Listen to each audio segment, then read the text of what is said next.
ছাত্রছাত্রীরা, এখন আমি জৈবনিক প্রক্রিয়া এই অধ্যায়ের উদ্ভিদের সক্রিয় পরিবহন, কোষান্তর পরিবহন এবং খনিজ পদার্থ পরিবহন এই তিনটি বিষয় নিয়ে আলোচনা করছি।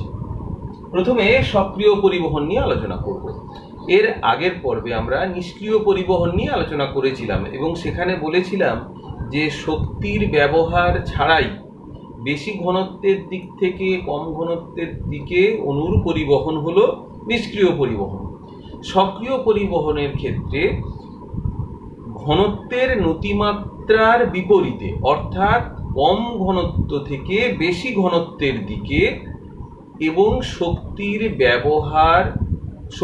ব্যবহার করে, শক্তির সাহায্যে যে পরিবহন ঘটে, তাহলে শক্তির সাহায্যে এবং ঘনত্বের নতিমাত্রার বিপরীতে, অর্থাৎ কম ঘনত্ব থেকে বেশি ঘনত্বের দিকে যে পরিবহন হয় সেটা হলো সক্রিয় পরিবহন। এইবার সক্রিয় পরিবহন কিভাবে হয় আমরা সংক্ষেপে একটু জেনে নেব। এই ছবিটিতে আমরা এই ছবিটির সাহায্যে আমরা একটু দেখে নেব। ধরা যাক এই অঞ্চলটা কোষ পর্দা, এইটা হচ্ছে কোষ পর্দা।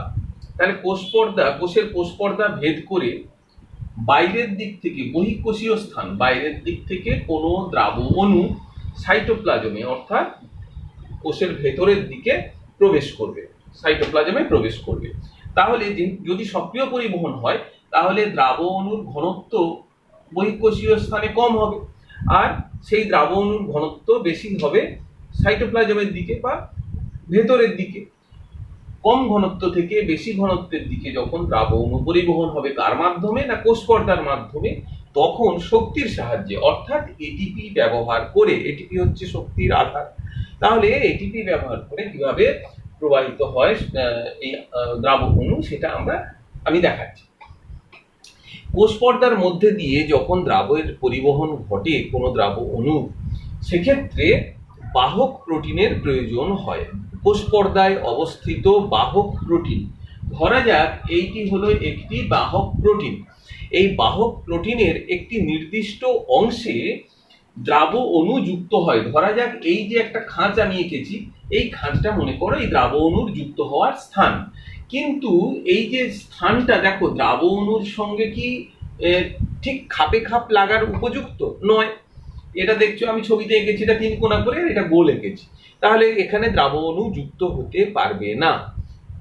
সেক্ষেত্রে এটিপি যখনই যুক্ত হলো, এটা ধরো এটিপি অণু যখনই এই বাহকের সঙ্গে যুক্ত হলো, দেখো যেখানে দ্রাবক যুক্ত হয় সংযুক্তির স্থান, তার গঠনটা পাল্টে গেল। দেখতে পাচ্ছ এখানে কিন্তু এই গোল আর নেই, এবার এটা ঠিক এই কোনাকুনি হলো, মানে ঠিক দ্রাবক অণু যেমন, এটা তোমাদের মনে করার কারণ নেই যে এরকম গোল বা 3 কোণা হয়, আমি এটা বোঝানোর জন্য ব্যবহার করেছি, এইভাবে ছবিটা এঁকেছি। তাহলে দ্রাবক অণুর যুক্ত হওয়ার উপযুক্ত হলো বাহক, এবং সঙ্গে দেখো এটিপি যুক্ত হয়ে গেছে। তাহলে এটিপি যুক্ত হওয়ার ফলেই এই পরিবর্তনটা ঘটলো। এবার দ্রাবক অণু যুক্ত হয়ে গেল। দ্রাবক অণু যুক্ত হওয়ার ফলে এবার এই যে বাহক এবং দ্রাবক অণু এটিপি সংযুক্ত অবস্থায় এটা ভেতরের দিকে গেল, সাইটোপ্লাজমের দিকে, কোষ পর্দার ভেতরের দিকটায় গেল।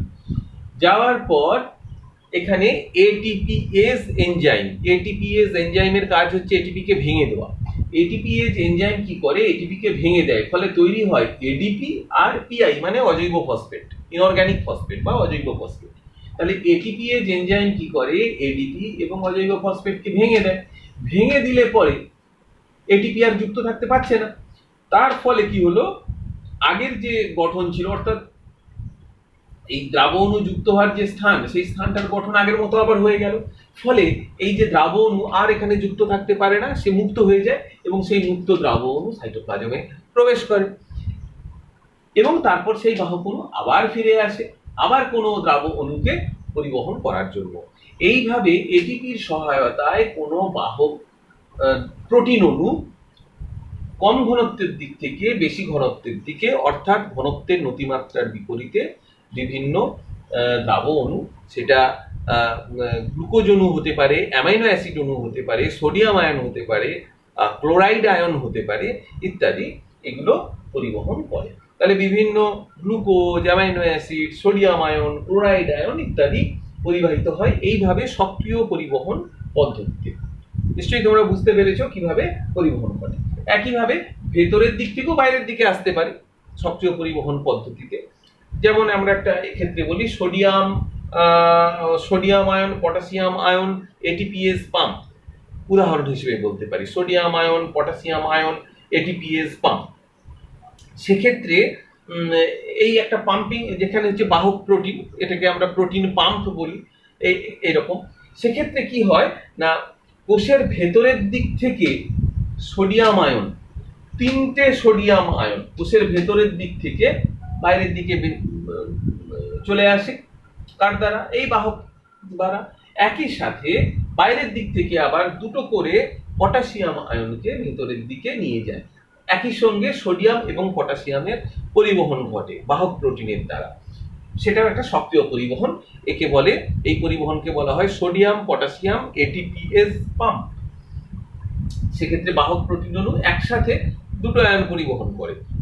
বাইরে থেকে ভেতরের দিকে নিয়ে যায় পটাশিয়াম আয়ন, 2 অণু যখন বয়ে নিয়ে যায়, তখন ভেতর থেকে বাইরের দিকে 3 অণু সোডিয়াম আয়নকে বয়ে নিয়ে যায়।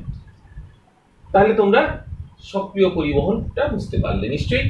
এবার কোষান্তর পরিবহন উদ্ভিদে কিভাবে ঘটে, মানে এক কোষ থেকে আরেক কোষে কিভাবে উদ্ভিদের পরিবহন হয়। এক্ষেত্রে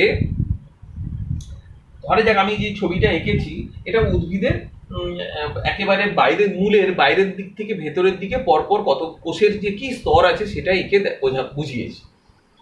এটা দেখো, এটা মূল রোম, এই যে এটা হচ্ছে মূল রোম, এবং এই যে মূলের যে বাইরের দিকে যে স্তর, একেবারে বাইরের স্তরকে বলে বহিঃত্বক।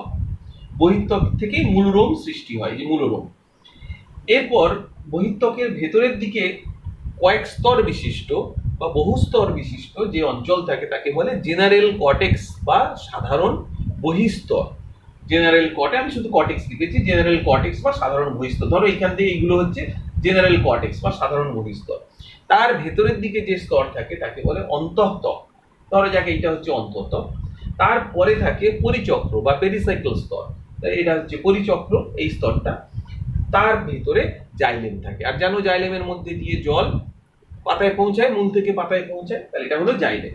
তাহলে এখন মাটির মধ্যে যে জলের অণু থাকে মাটিতে, মাটির কণাগুলোর ফাঁকে ফাঁকে, খুব সূক্ষ্ম ফাঁক মাটির কণার ফাঁকে, সেই সূক্ষ্ম ফাঁকে যে জলের অণু থাকে তাকে বলা হয় কৈশিক জল, ক্যাপিলারি ওয়াটার। তো সেই কৈশিক জল বা ক্যাপিলারি ওয়াটার মূলরোমের গায়ে এইভাবে লেগে রয়েছে। তারপর মূলরোমের মধ্যে দিয়ে সেই জল মাটি থেকে মূলরোমের মধ্যে প্রবেশ করে। কিভাবে প্রবেশ করে না, অন্ত অভিস্রবণ প্রক্রিয়ায়। কেন না, এই মূলরোমের কোষ প্রাচীরের ভেতরে এখানে কি আছে, কোষ পর্দা। কোষ পর্দা রয়েছে, কোষ পর্দা হলো অর্ধবেদ্য পর্দা। এখন এই মূলরোমের মধ্যে যে সাইটোপ্লাজম আছে তার ঘনত্ব বেশি। কার থেকে বেশি? এই জল অণুর ঘনত্বের থেকে সাইটোপ্লাজমের ঘনত্ব বেশি। তাহলে যখন আমরা জানি যে যখন একটি অর্ধবেদ্য পর্দা দ্বারা দুটি ভিন্ন ঘনত্বের দ্রবণ পৃথক করা থাকে, তাকে তখন কম ঘনত্বের দ্রবণের দ্রাবক অণু অভিস্রবণ পদ্ধতিতে বেশি ঘনত্বের দ্রবণের দিকে প্রবেশ করে। তাহলে জল অণুর ঘনত্ব কম, ভেতরে সাইটোপ্লাজমের ঘনত্ব বেশি, তাহলে জল অণু অন্ত অভিস্রবণ প্রক্রিয়ায় কোষের এই মূলরোমের মধ্যে প্রবেশ করে, এই অন্ত অভিস্রবণ প্রক্রিয়া। এইবার যখনই জল অণু প্রবেশ করলো, এই মূলরোমের কোষটা রসস্ফীত হলো, মানে জল প্রবেশ করার ফলে বেশ টান টান হয়ে গেল, ফুলে ওঠার চেষ্টা করলো, টান টান হলো। এর ফলে এই কোষের মধ্যে যে শোষণ চাপ, জল শোষণ করার জন্য যে চাপ সৃষ্টি হয় সেই চাপ হ্রাস পায়। তাহলে রসস্ফীতি চাপ বাড়ে জল প্রবেশ করার ফলে মূলরোমের মধ্যে, এবং শোষণ চাপ হ্রাস পায়। সাকশন প্রেসার ইংরেজিতে বলা হয়, এটা শোষণ চাপ, এটা হ্রাস পায়। কিন্তু পাশের কোষ, অর্থাৎ এই যে কর্টেক্সের কোষ, এখানে তো জল প্রবেশ করেনি, তার ফলে এখানে প্রোটোপ্লাজমের সাইটোপ্লাজমের ঘনত্ব কিন্তু বেশি, আর এরও তো কোষ পর্দা রয়েছে, কোষ পর্দা দ্বারা পৃথক করা আছে। তাহলে পাশে মূলরোমের কোষের ঘনত্ব কমে গেছে, এখানে রসস্ফীত কোষের এর শোষণ চাপ কম এবং এর ঘনত্ব কমে গেছে জল প্রবেশ করে। কিন্তু পাশের কোষ কর্টেক্সে এর শোষণ চাপ বেশি এবং এখানে সাইটোপ্লাজমেরও ঘনত্ব বেশি। তখন একইভাবে অভিস্রবণ প্রক্রিয়ায় মূলরোম থেকে জল প্রবেশ করবে কর্টেক্সের কোষে, তাহলে এই কর্টেক্সের কোষে প্রবেশ করার ফলে এর শোষণ চাপ কমে যাবে এবং রসস্ফীত হয়ে উঠবে। পাশের কোষ একই, তার শোষণ চাপ বেশি এবং রসস্ফীত নয়, ঘনত্ব বেশি। তাহলে একই পদ্ধতিতে, অভিস্রবণ পদ্ধতিতে জল একটার পর একটা স্তর অতিক্রম করে কর্টেক্সের বহু স্তর অতিক্রম করে অন্তঃত্বকে যাবে, অন্তঃত্বক থেকে পরিচক্রে যাবে, কিন্তু জাইলেমে যাবে না। কেন না, জাইলেম মৃত কলা, এখানে কোনো সাইটোপ্লাজম নেই, ফলে সজীব কোষের মধ্যে অভিস্রবণ হয়। মূলরোম, কর্টেক্স, অন্তঃত্বক, পরিচক্র এগুলো সব সজীব কোষ, ফলে অভিস্রবণ পদ্ধতি সম্ভব। কিন্তু এখান থেকে জাইলেমে অভিস্রবণ সম্ভব নয়, কারণ জাইলেম হলো মৃত কোষ। এই যে মূলরোম থেকে কর্টেক্স, কর্টেক্সের বিভিন্ন স্তর, সেখান থেকে অন্তঃত্বক, অন্তঃত্বক থেকে পরিচক্র, এই যে অভিস্রবণ পদ্ধতিতে জল প্রবেশ করে, এই পদ্ধতিকে বলা হয় কোষান্তর অভিস্রবণ। এক কোষ থেকে অন্য কোষে অভিস্রবণ, তাই কোষান্তর অভিস্রবণ। এই দেখো কোষান্তর অভিস্রবণ লিখেছি। এরপরে এই যে ক্রমাগত, তাহলে রসস্ফীত হচ্ছে, আবার জল চলে যাওয়ার পর সেটা রসস্ফীতি কমে যাচ্ছে। রসস্ফীত হলে শোষণ চাপ কমে যায়, আর যখন রসস্ফীতিটা কমে যায়, জল বেরিয়ে গেলে, তখন শোষণ চাপ বেড়ে যায়। এইভাবে ক্রমাগত রসস্ফীত হওয়া এবং শোষণ চাপ কমে যাওয়া, আবার রসস্ফীতি হ্রাস পাওয়া ও শোষণ চাপ বেড়ে যাওয়া, এই যে ক্রমাগত কোষগুলোর মধ্যে ঘটছে, তার ফলে এই কর্টেক্স, অন্তঃত্বক, পরিচক্র অঞ্চলে একটা চাপের সৃষ্টি হয়। এই ক্রমাগত এই যে রসস্ফীতি চাপ ও শোষণ চাপের বেড়ে যাওয়া, কমে যাওয়ার ফলে এখানে যে চাপ সৃষ্টি হয় কর্টেক্স, অন্তঃত্বক, পরিচক্র অঞ্চলে, তাকে বলা হয় মূলজ চাপ বা রুট প্রেসার। আর এই মূলজ চাপের ফলে জল পরিচক্র থেকে জাইলেমে প্রবেশ করে। এই মূলজ চাপের দরুন জাইলেমে প্রবেশ করে। তাহলে অন্তঃঅভিস্রবণ প্রক্রিয়ায় মাটি থেকে জল অণু মূলরোমে প্রবেশ করে, কোষান্তর অভিস্রবণ প্রক্রিয়ায় মূলরোম থেকে কর্টেক্স হয়ে অন্তঃত্বক হয়ে পরিচক্রে জল প্রবেশ করে, এবং মূলজ চাপের ফলে পরিচক্র থেকে জল জাইলেমে প্রবেশ করে। এইভাবে কোষান্তর পরিবহন ঘটে জলের। তাহলে তোমরা বুঝতে পারলে। শেষে যেটা আমি আলোচনা করব সেটা হলো এই যে খনিজ পদার্থের পরিবহন। তো খনিজ পদার্থ পরিবহন কিভাবে পরিবহন হয়? এই যে দ্রাব অণুর পরিবহন, এই দ্রাবর মধ্যে খনিজ পদার্থও পড়ে, খনিজ আয়নও পড়ে। তো এইভাবে বাইরে থেকে ভেতরে, ভেতর থেকে বাইরে খনিজ পদার্থ পরিবাহিত হয়। উদ্ভিদের যে শোষণ খনিজ পদার্থ, মাটি থেকে মূলরোমের সাহায্যে জল শোষণ বললাম, এবার খনিজ আয়নের যে শোষণ করে, এটা দুভাবে হতে পারে। খনিজ আয়ন একটা সক্রিয় আর নিষ্ক্রিয়, এবং এটা তোমরা জানো খনিজ আয়ন সক্রিয় কাকে বলে না, যেখানে এটিপির ব্যবহার হয় এবং কম ঘনত্বের দিক থেকে বেশি ঘনত্বের দিকে, অর্থাৎ ঘনত্বের নতিমাত্রার বিপরীতে যখন আয়ন শোষণ হয় তাকে বলে সক্রিয় শোষণ। নিষ্ক্রিয় শোষণ যখন ঘনত্বের নতিমাত্রার সপক্ষে, অর্থাৎ বেশি ঘনত্ব থেকে কম ঘনত্বের দিকে এবং এটিপির ব্যবহার ছাড়াই, মানে শক্তির ব্যবহার ছাড়াই যখন শোষণ হয়, তখন সেই আয়ন শোষণকে বলে নিষ্ক্রিয় শোষণ। তাহলে আজকে আমরা যে বিষয়গুলো, 3টে বিষয় আলোচনা করেছি, আশা করি তোমরা বুঝতে পেরেছো। এবার কয়েকটি প্রশ্ন বলছি, সেই প্রশ্নগুলি তোমরা লিখে নাও। এগুলো তোমরা উত্তর খাতায় লিখবে।